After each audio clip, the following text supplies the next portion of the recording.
Bom dia, pessoal. Vamos de BTC na manhã desse sábado, 16 de setembro, agora na Espanha, meio-dia em ponto, no Brasil, 7 em ponto da manhã.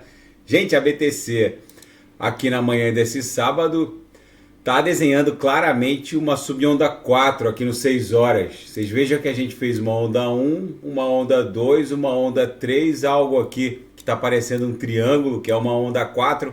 Como a gente está só no começo do final de semana, os próximos candles aqui no 6 horas vai acabar por cumprir aqui a missão de desenhar uma figura triangularizada, que seria a nossa onda 4. Na esteira do esgotamento do final de semana, isso aqui deve explodir em direção a 28 mil dólares. Lá no diário, a gente consegue visualizar nessa sequência de candles compradores que o nosso alvo é a base da nuvem, que se confunde com essa LTB aqui, que é a aresta superior da grande cunha, que por sua vez se confunde com a MM200 na extensão.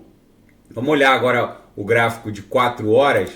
Aquela nossa cunha triangularizada ficou um pouco maior, mas ela segue de uma maneira geral vigente. A gente está desenhando o bico dessa figura aqui. É muitíssimo provável que durante o final de semana a gente passe a desenhar uma reguinha aqui para cumprir o script de uma acumulação, para cumprir, né, uma acumulação que seria o bico de uma figura triangularizada, para depois estressar o patamar das uppers aqui da banda de VWAP semanal. Aqui eu estou no 4 horas ancorado pela banda de VWAP semanal. Deixa eu olhar o semanal, já que a gente está encerrando o desenho desse candle aqui levemente vendedor. Virou um martelo, um corpo real engolfado pelo corpo real vendedor da semana passada. Como faltam poucas horas para o encerramento do desenho desse candle semanal, virou um martelo. O pavio é a faixa de rejeição do preço. Isso aqui é um padrão típico de fundo. Depois de 1, 2, 3, 4, 5, 6, 7, 8, 9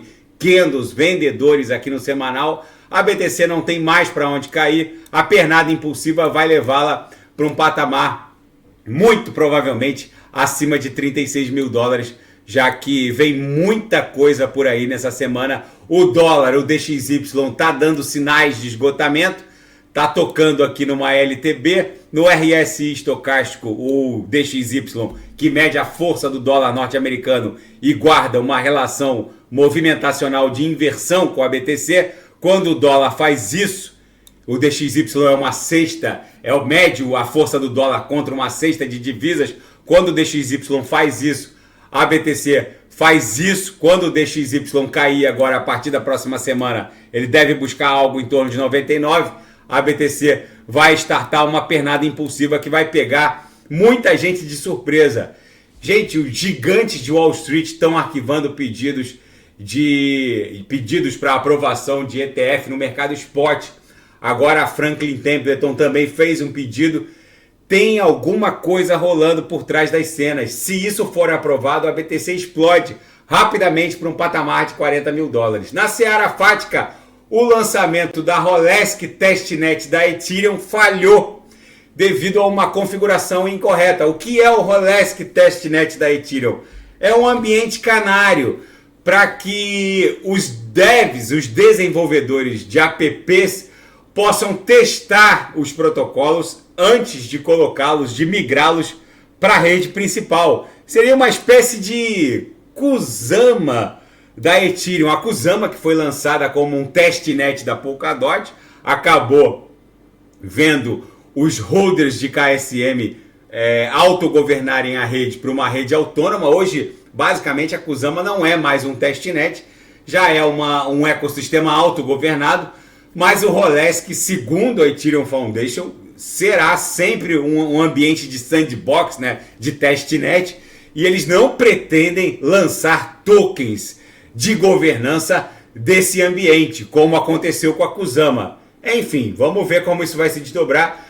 É normal acontecer falhas no lançamento de um ecossistema tão complexo, e é muito provável que esse ambiente de testes da Ethereum entre em operação o mais rápido possível. E o mineiro que recebeu 500 mil dólares na maior taxa de transação da BTC devolveu os recursos a Paxos, que foi a responsável pela transação. O explorador Mempool compartilhou dados blockchains que confirmam que os fundos foram devolvidos.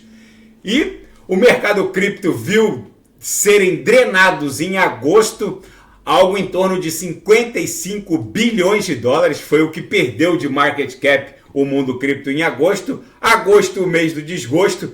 Normalmente agosto não é um bom mês para a criptografia. E na seara geopolítica e finanças internacionais, Rosman, do Banco Central Europeu, afirma que o último aumento da taxa básica de juros pelo Banco Central Europeu pode não ser o último. Esse discurso, gente, vocês podem ter em conta, vocês podem ter em mente que vai ser o mesmo discurso do Jerome Powell agora na próxima reunião do Fed que vai acontecer essa semana.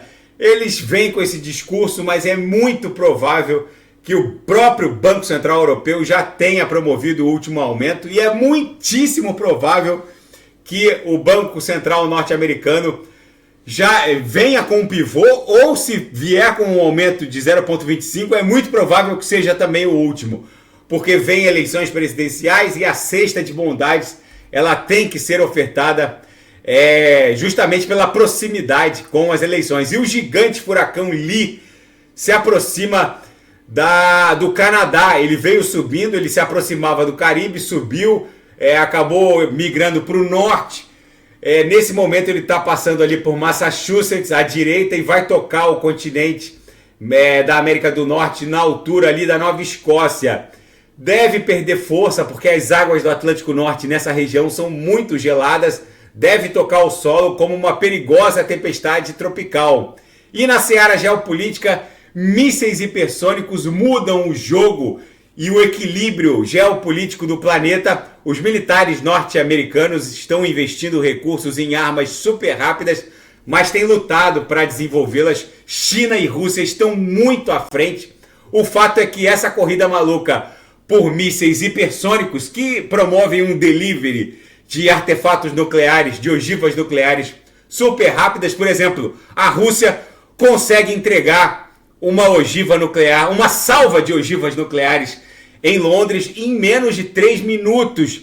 Isso não é possível com a OTAN, que não dispõe dessa tecnologia e está alterando completamente o jogo geopolítico no planeta. E é por isso também que muitos países agora estão promovendo uma verdadeira corrida maluca por essa tecnologia e que exige o domínio da produção de semicondutores de até 5 nanômetros. Tudo isso envolve a corrida maluca por inteligência artificial, que por sua vez envolve a corrida maluca por semicondutores, que encontrou nessa encruzilhada uma mega corrida maluca por semicondutores que são responsáveis por essa nova geração de placas de computação que são responsáveis, por sua vez, pela mineração de BTC. Então tudo isso encontrou em produtores de semicondutores como Nvidia uma empresa perfeita para se tornar uma companhia multitrilionária. E foi o que aconteceu. A Nvidia está lá ameaçando o market cap da Apple.